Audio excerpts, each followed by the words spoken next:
All right, guys, so we're going to go through our overlapping triangle proofs and talk about why the answers are what they are. Overlapping triangle proofs can be a little difficult. Um, you might need to jump around. Some of these you might know how to do, and some you might need to just skip the video too, but you do what you need to do. I want to start with this proof right here, where it says you're given these different things, and they're asking you to prove is angle S congruent to angle V. So I'm going to edit this real quick so I can go ahead and write on here. So let's talk about why this proof works the way that it does. I tell my students all the time it's very important when you're working with overlapping triangles to figure out which ones you're doing first. For a lot of people, they might think, oh, I'm working with this triangle SUT and this triangle over here VUW. But the way that you figure out what you're working with is that for the majority of the time, um, the two triangles you're going to be trying to prove that are congruent will contain your givens and then must also contain what you're trying to prove to be congruent. Okay, so watch as I draw this out. We're going to show that VT, so here's VT, and I'm going to write VT, that is congruent to SW. So I'm going to draw SW this way. Here's SW. Well, that's a given, all right? And we've already, ST is congruent to VW. Well, that's a given, all right? And then we're also given that um, that ST, which is right here, is going to be congruent to VW, all right? So here is VW. So that is a given. And then they ask us, and I'll check that off because we listed that our givens. Um, and then if you'll notice, we're trying to prove that angle S, which is now seen over here, is congruent to angle V. All right. So the only way that we can complete this triangle is to draw over here from T to W, and then also complete over here, T to W. All right, so these are the two triangles we're trying to prove. And you can see that when I draw these in that both of these triangles contain side TW. So by the reflexive property, technically the reflexive property of sides, TW equals itself, that they are the same side. So that's why I'm able to draw that in. And now that I've drawn that in, I can prove that this triangle up here and this triangle down here, that triangle TSW and triangle WVT are congruent by side, side, side, because all three sides match up. And now I can say that angle S is congruent to angle V by CPCTC, which means corresponding parts of congruent triangles are congruent.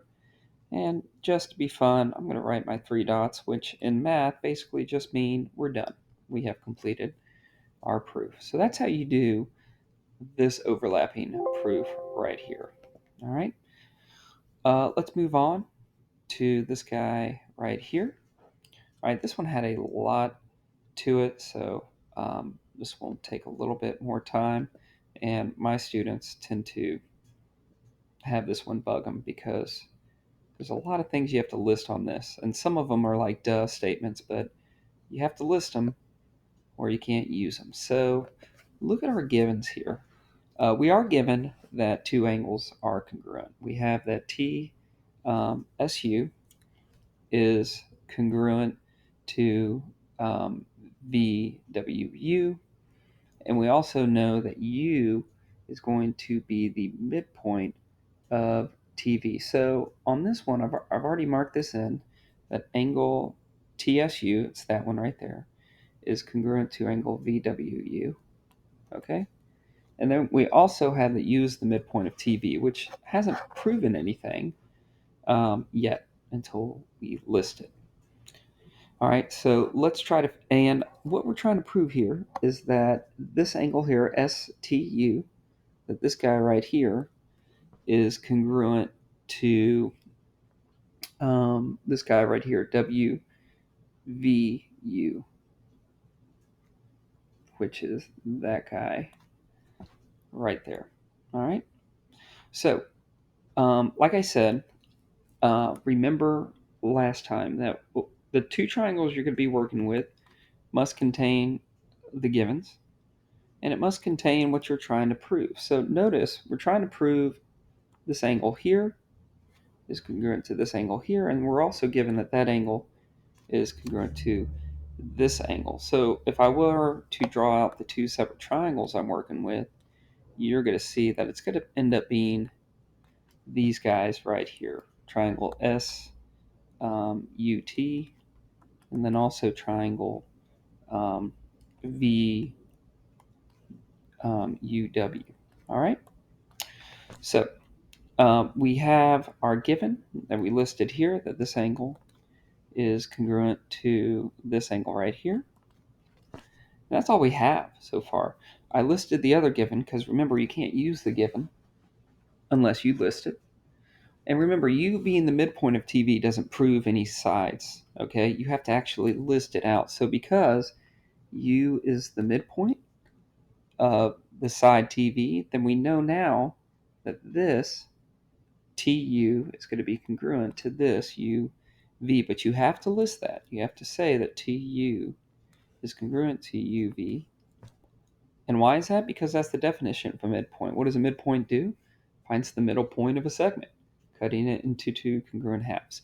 So now, if you can see, I've posted right here that those are congruent.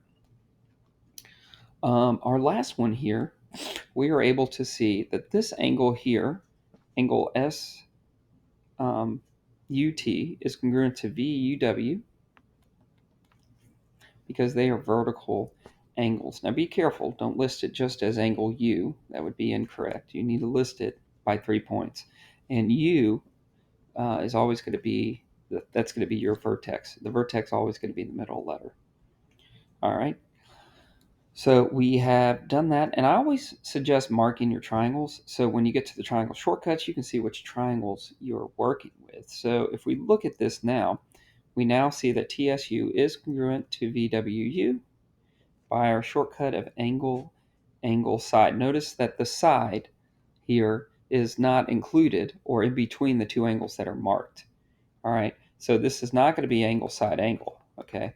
It's not going to be that because the side is not in between the two angles that are marked. This is going to be angle, side, which does prove triangles are congruent, which will now allow us to answer the question, yes, angle STU is congruent to WVU by CPCTC. And again, I'm just going to draw my 3 dots here to show that I am done. You would think people would know that you're done because you haven't written anymore, but this is kind of like a period in math. So there we go. All right. And let's see here. We have another one here. This one's really tricky. Okay, you're definitely going to want to draw this guy out here with me. So in watching this one, this is probably the trickiest one that we have on here. We're trying to prove that angle C is congruent to angle S. So watch this. I'm going to draw angle C. All right, here's angle C. And we're trying to prove that that is congruent to angle S. All right. And then we are given that CB is congruent to SA. So I have marked that in. And we are given that SB, which would be right here, is congruent to CA. So notice I used both my givens and what I'm trying to prove to figure out what triangles I'm working with. So this one's really tricky because what you have to do is you need to, and I'm going to get a different color here, you need to draw in a side that was not given on the original problem. All right, and you're allowed to do that. All right, and in doing that, do you notice now that BA is the same side as BA? That is the reflexive property. So we listed our givens. we are able now to prove that that side is congruent to BA is congruent to BA. So you would think I'm just going to use this triangle on top and this one on the bottom, but sometimes you have to draw on your own side, which makes it tricky. But I am able to prove that triangle CBA is congruent to SAB by side, side, side, and that yes, we now know that this angle is congruent to this because corresponding parts of congruent triangles are congruent. Tricky problem. Now let me just show you. Some of you might have tried to draw this side in here. And if you had done that, you would have ended up with this triangle here, CBA, and let's see, CB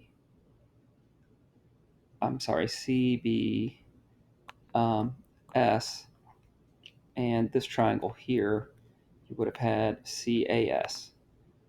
And you would have been able to prove that yes, those two triangles are congruent. But notice what happens here. You have now distorted angles C and S. Angle C over here originally is this. Angle S is originally this. Look at C over here now. C, you've now made a 90-degree angle. And S, you've now made a 90-degree angle. They didn't ask you to solve to prove those are 90-degree angles. They ask you to prove that these acute angles over here are congruent. So be very careful. You can't do this right here. The side you need to draw in is BA. Hopefully that's not too complicated. And our last one here, this one isn't as hard as the last one. For our last one here, let me get my tool here. And let me actually scroll down to the answer. We are, there it is. All right. We're going to work on these overlapping triangles. This one's not too bad if you just look at your givens. So we need to show that PZ, which would be this, here is PZ, is congruent to ZY. So I'm going to draw the other triangle down here. Here is ZY. So we know these are congruent. And then our triangle is also, to make this simple, check this out, we need to show that XP, which would be this right here, I need to show that XP, there we go, that XP is congruent to MY. So that's our what we're trying to prove. And then our triangle must also contain angle ZYM, which you can see right here, which we know is congruent to this angle over here, ZPX. All right, so these are the two triangles we'll be working with right here. Now, why do I always ask you to draw out, separate the triangles you're working with? For a couple reasons. One, you got to know which two you're working with. And then second, it's really easy to see when I separate these. Look at angle Z for both of these. Now look at these two triangles and place them back on top of each other. You'll see that angle Z is the same angle for both of these triangles. All right, so we list our givens. We can prove angle Z equals itself by the reflexive property, technically the reflexive property of angles, and that I can see these two triangles are congruent, ZPX and ZYM, by angle, side, angle.